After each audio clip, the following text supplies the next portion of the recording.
ಇವ್ರು ಹೋಗಿರೋದ ಬೋಟ್ನಲ್ಲಿ, ನಾನು ಹೋಗಿರೋದ ಬೋಟ್ನಲ್ಲಿ. ನಾನು ಹೋಗಿರೋದ ಹಳ್ಳಿಗೆ, ಅವ್ರು ಹೋಗಿರೋದ ಹಳ್ಳಿಗೆ.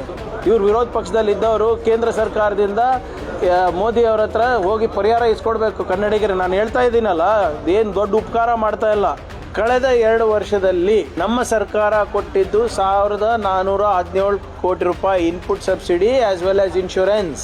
ಮಿಸ್ಟರ್ ವಿಜೇಂದ್ರ ಅವರೇ, ಮಿಸ್ಟರ್ ನಾರಾಯಣಸ್ವಾಮಿ ಚೆಲುವಾದಿ ಅವರೇ, ಮಿಸ್ಟರ್ ಅಶೋಕ್ ಅವರೇ, ದಯವಿಟ್ಟು ಇದು ಅಂಕಿಅಂಶಗಳನ್ನು ತಿಳ್ಕೊಳ್ಳಿ. ಕೇಂದ್ರ ಸರ್ಕಾರ ಅವ್ರದ್ದು ಕೂಡ ಜವಾಬ್ದಾರಿ ಇದೆ.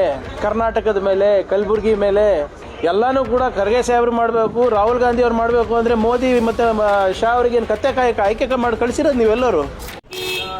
ಮುಟ್ಟಾಳ್ತನಕ್ಕೆ ನಾನೇನು ಉತ್ತರ ಕೊಡೋಕ್ಕಾಗುತ್ತೆ? ಇದೇ ವಿಜೇಂದ್ರ ಅವರ ಪೂಜ್ಯ ತಂದೆಜಿಯವರು, ಅಪ್ಪಾಜಿಯವರು ನಿಮ್ಗೆ ನೆನಪಿದ್ರೆ ಔಟ್ರೈಟಾಗಿ ಅಧಿಕಾರಿಗಳಿಗೆ ಹೇಳ್ತಾರೆ ಮತ್ತು ವಿಧಾನಸಭೆಯಲ್ಲಿ ಹೇಳ್ತಾರೆ, ರೈತರು ಕೇಳಿದಕ್ಕೆಲ್ಲ ನಾವು ಸ್ಪಂದಿಸೋಕ್ಕಾಗಲ್ಲ, ಸರ್ಕಾರ ಹತ್ರ ನೋಟ್ ಛಪಾಯಿಸೋ ಮಿಷಿನ್ ಇಲ್ಲ, ನೋಟ್ ಪ್ರಿಂಟ್ ಮಾಡೋ ಮಿಷಿನ್ ಇಲ್ಲ ಅಂತ ಹೇಳ್ತಾರೆ. ಇದೇ ತಮ್ಮ ಪೂಜ್ಯ ಅಪ್ಪಾಜಿಯವರು ಈ ಕಲಬುರಗಿ ವಿಮಾನ ನಿಲ್ದಾಣದಿಂದ ಹೊರಗೆ ಬಂದಿಲ್ಲ. ಹೋದ ಬಾರಿ ವಿಮಾನದಲ್ಲಿ ಸಮೀಕ್ಷೆ ಮಾಡಿಬಿಟ್ಟು ಅಧಿಕಾರಿಗಳ ಜೊತೆನೂ ಕೂಡ ಮೀಟಿಂಗ್ ಮಾಡಲಾರ್ದೆ ಹೋದವರು. ಸೊ ಆದ್ದರಿಂದ ದಯವಿಟ್ಟು BJP ಅವರು ರೈತರ ಬಗ್ಗೆ ನಮಗೆ ಪಾಠ ಹೇಳಕ್ಕೆ ಹೋಗಬೇಡಿ.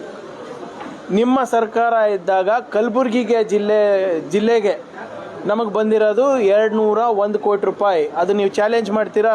ತಯಾರಿದ್ದೇವೆ ಅದನ್ನು ಏನು ಅದ್ರ ಬಗ್ಗೆ ಚರ್ಚೆ ಮಾಡಲಿಕ್ಕೆ. ಕಳೆದ 2 ವರ್ಷದಲ್ಲಿ ನಮ್ಮ ಸರ್ಕಾರ ಕೊಟ್ಟಿದ್ದು 1417 ಕೋಟಿ ರೂಪಾಯಿ input subsidy as well as insurance. Mister Vijendra ಅವರೇ, ಮಿಸ್ಟರ್ ನಾರಾಯಣಸ್ವಾಮಿ ಚೆಲುವಾದಿ ಅವರೇ, ಮಿಸ್ಟರ್ ಅಶೋಕ್ ಅವರೇ, ದಯವಿಟ್ಟು ಇದು ಅಂಕಿಅಂಶಗಳನ್ನು ತಿಳ್ಕೊಳ್ಳಿ. ಕೇಂದ್ರ ಸರ್ಕಾರ ಅವ್ರದ್ದು ಕೂಡ ಜವಾಬ್ದಾರಿ ಇದೆ. ಕರ್ನಾಟಕದ ಮೇಲೆ, ಕಲಬುರಗಿ ಮೇಲೆ ಕೇಂದ್ರ ಸರ್ಕಾರ ಏನು ಬರೀ ಕನ್ನಡಿಗರ ಬೆವರು ರಕ್ತವನ್ನು ಹೀರ್ಲಿಕ್ಕೆ ಇರೋದು? ಏನು ನಮ್ಮ ತೆರಿಗೆ ಕೊಡ್ತಾ ಇಲ್ವಾ ನಾವು? ಹೋದ ಬಾರಿ ಕೂಡ ನಾವು ಆದಷ್ಟು ಸಹಾಯ ನಮ್ಮ ರೈತರಿಗೆ ಮಾಡಿ, ನಮ್ಮ ಜನರಿಗೆ ಮಾಡಿ, ಅದಾದಮೇಲೆ NDRF ನಾಮ್ ಪ್ರಕಾರ, ಕೇಂದ್ರ ಸರ್ಕಾರದ ನಾಮ್ ಪ್ರಕಾರನೇ ನಾವು ನಿಮಗೆ ಅರ್ಜಿಗಳನ್ನು ಸಲ್ಲಿಸಿದ್ರಿ. ನೀವೇನು ಮಾಡಿದ್ರಿ? 1 ರೂಪಾಯಿ ಬಿಡುಗಡೆ ಮಾಡಿಲ್ಲ. ಅದಾದಮೇಲೆ ನಮ್ಮ ರೈತರ ಹಿತಾಸಕ್ತಿ ಕಾಪಾಡಲಿಕ್ಕೆ ಸುಪ್ರೀಂ ಕೋರ್ಟಿಗೆ ಹೋಗಿದ್ವಿ. ಸುಪ್ರೀಂ ಕೋರ್ಟ್ ಅವರು ಛೀಮಾರಿ ಹಾಕಿ ನೀವು ಅವರಿಗೆ ಕರ್ನಾಟಕದವರಿಗೆ ನೀವು ಪರಿಹಾರ ಕೊಡಬೇಕು ಅಂತಿದ್ದು. ಅದು ನಿಮ್ಮ ಇತಿಹಾಸ ಇದೆ, ತಿಳ್ಕೊಳ್ಳಿ ಫಸ್ಟು. ಆಮೇಲೆ ನೀವೇನು ಉಪಕಾರ ಮಾಡ್ತಾ ಇಲ್ಲ ಕನ್ನಡಿಗರ ಮೇಲೆ. ನಾವು ನಮ್ಮ ಕೆಲಸ ನಾವು ಮಾಡ್ತಾ ಇದ್ದೀವಿ.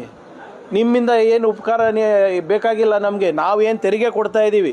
IT-ನಲ್ಲಿ ನಂಬರ್ 2 ಇದ್ದೀವಿ, GST-ನಲ್ಲಿ ನಂಬರ್ 2 ಇದ್ದೀವಿ. ಇನ್ಫಾರ್ಮೇಷನ್ ಟೆಕ್ನಾಲಜಿ ಎಕ್ಸ್ಪೋರ್ಟ್ಸ್ನಲ್ಲಿ 4.5 ಲಕ್ಷ ಕೋಟಿ ರೂಪಾಯಿ ನಾವು ನಿಮ್ಮ ಕೇಂದ್ರ ಸರ್ಕಾರಕ್ಕೆ ಕೊಡ್ತಾ ಇದ್ದೀವಿ. 1 ರೂಪಾಯಿ ನಮ್ಗೆ ವಾಪಸ್ ಬರ್ತಾ ಇಲ್ಲ. ಇದೆಲ್ಲ ಸ್ವಲ್ಪ ಗಮನಕ್ಕೆ ಇಟ್ಕೊಂಡು ಮಾತಾಡಿ. ಏನು ಸುಮ್ಮನೆ ಪುಕ್ಸಟೆ ನೀವು ಯಾರ ಮೇಲೋ ಏನು ಕನ್ನಡಿಗರ ಮೇಲೆ ದೊಡ್ಡ ಎಹಸಾನ್ ಮಾಡ್ತಾಯಿದ್ದೀವಿ, ದೊಡ್ಡ ಉಪಕಾರ ಮಾಡ್ತಾಯಿದ್ದೀವಿ ಅಂತಲ್ಲ. ನಮ್ಮ ಪಾಲು ನಮ್ಗೆ ಕೊಡಬೇಕು ಅಂತ ಕೇಳ್ತಾ ಇರೋದು ಅಷ್ಟೇ.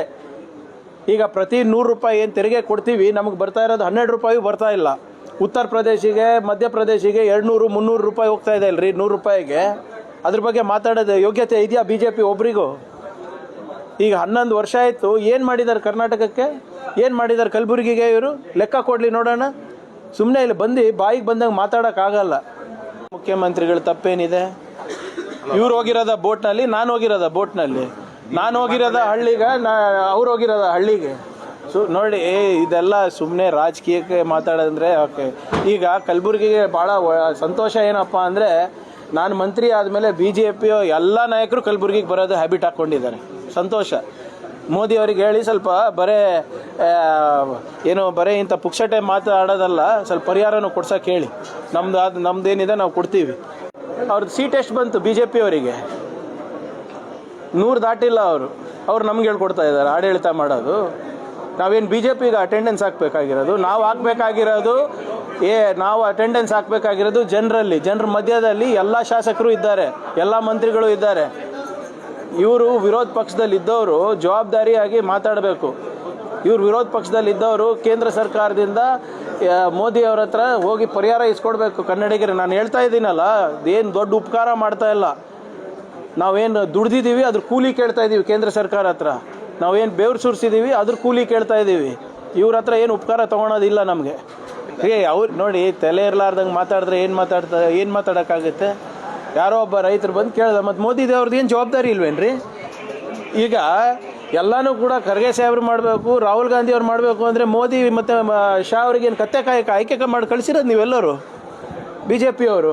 ಮಾತಿದ್ರೆ ವಿಶ್ವಗುರು ಅಂತೀರಾ, ಮಾತಿದ್ರೆ ಮೋದಿ ಅಂತ ಪ್ರಧಾನಮಂತ್ರಿನೇ ಹುಟ್ಟಿಲ್ಲ ಅಂತೀರಾ, ವಿಶ್ವಗುರು ಅಂತೀರಾ, ಅವರು ಏನು ದೇವ್ರಂತ ನೀವು ಬಿಂಬಿಸ್ತೀರಾ. ನೀವು ಏನು ಕೊಟ್ಟಿದ್ದಾರೆ ಹೇಳಿ ಕರ್ನಾಟಕಕ್ಕೆ? ಏನು ವಿರೋಧ ಪಕ್ಷದ ನಾಯಕರು ಕೊಡಬೇಕಾ? ರಾಜ್ಯಸಭಾ ವಿರೋಧ ಪಕ್ಷದ ನಾಯಕರ ಜವಾಬ್ದಾರಿನಾ? ಲೋಕಸಭಾ ವಿರೋಧ ಪಕ್ಷದ ನಾಯಕರ ಜವಾಬ್ದಾರಿನಾ? ಅಧಿಕಾರ ನಡೆಸಲಿಕ್ಕಾಗಿಲ್ಲ, ಪರಿಹಾರ ಕೊಡಲಿಕ್ಕಾಗಿಲ್ಲ ಅಂದರೆ ಕುರ್ಚಿ ಬಿಟ್ಟು ತೊಲಗಿ. ನಾವಿದ್ದಾಗ ಕೊಟ್ಟಿದ್ದೀವಿ. ವಿರೋಧ ಪಕ್ಷದಲ್ಲಿದ್ದೀರಾ, ಸಕಾರಾತ್ಮಕವಾಗಿ ನಮ್ಗೆ ಸಲಹೆ ಕೊಡಿ, ಟೀಕೆ ಮಾಡಿ, ಒಪ್ತೀವಿ. ಸುಮ್ಮನೆ ರಾಜಕೀಯ ಬೇಳೆ ಬೇಯಿಸ್ಕೊಳ್ಳಿಕ್ಕೆ ನೀವು ಬರ್ತಾ ಇದ್ರೆ ಮಾಡಿದ್ರೆ ಅದೇ ಹೇಳ್ತಾ ಇರೋದ್ರಿ. ಪರಿಹಾರವನ್ನು ನಾವು ಘೋಷಣೆ ಮಾಡಬೇಕು ಅಂದರೆ ನಮ್ಗೆ ಅಂಕಿಅಂಶಗಳು ಬೇಡವಾ? ಸಮೀಕ್ಷೆ ಮಾಡೋದು ಬೇಡವಾ? ತುರ್ತಾಗಿ ನಾವೇನು ಮಾಡಬೇಕು ಅವೆಲ್ಲ ಮಾಡ್ತಾ ಇದ್ದೀವಿ. ಈಗ ಜನರಿಗೆ ಫುಡ್ ಕಿಟ್ ಕೊಟ್ಟಿದ್ದು ನಾವು, ಲೈಫ್ ವೆಸ್ಟ್ ಕೊಟ್ಟಿದ್ದು ನಾವು, ಅಲ್ಲಿ ಅವರ ಏನು ಬೆಳೆ ಹಾನಿ ಆಗ್ತಾ ಇರೋದು ಏನಾಗ್ತ ನಾವಾಗಲೇ ಒಂದು ಇಂಟ್ರೀಮ್ ರಿಪೋರ್ಟ್ ಸಬ್ಮಿಟ್ ಮಾಡಿದ್ದೀವಿ. ಅಂಕಿಅಂಶ ಇರಲಾರ್ದೆ ಇವರು ಬಿಡುಗಡೆ ಮಾಡಿದ್ರ? ಮತ್ತು ಬಿ ಜೆ ಪಿ ಅವ್ರ ಸರ್ಕಾರದಲ್ಲಿ ಹೇಳ್ತಾ ಇದ್ರಲ್ಲಪ್ಪ, ನೋಟ್ ಪ್ರಿಂಟಿಂಗ್ ಮಿಷಿನ್ ಇಲ್ಲ ಅಂತ. ಅವಾಗ ಯಾವ ಆಧಾರದ ಮೇಲೆ ಕೊಡ್ತಾ ಇದ್ರಿ ದುಡ್ಡು? ಏನು ಬಂದು ನಿಮ್ಮ ಕಾರ್ಯಕರ್ತರು ಹೇಳಿದ ತಕ್ಷಣ, ಅಂಕಿಅಂಶಗಳು ಹೇಳಿದ ತಕ್ಷಣ ಬಿಡುಗಡೆ ಮಾಡ್ತಾ ಇದ್ರ? ಭಾಳ ಸ್ಪಷ್ಟವಾಗಿ ನಾವು ಹೇಳಿದ್ದೀವಿ, ಜಂಟಿ ಸಮೀಕ್ಷೆ ನಡೀತದೆ. ಮಳೆ ಅದಾದಮೇಲೆ ನಾವು ಏನು ನಮಗೆ ಬೆಳೆ ಹಾನಿ ಆಗಿದೆ ಅದ್ರ ತಕ್ಕಂಗೆ ನಾವು ರೈತರ ಹಿತಾಸಕ್ತಿಯನ್ನು ಕಾಪಾಡ್ತೀವಿ.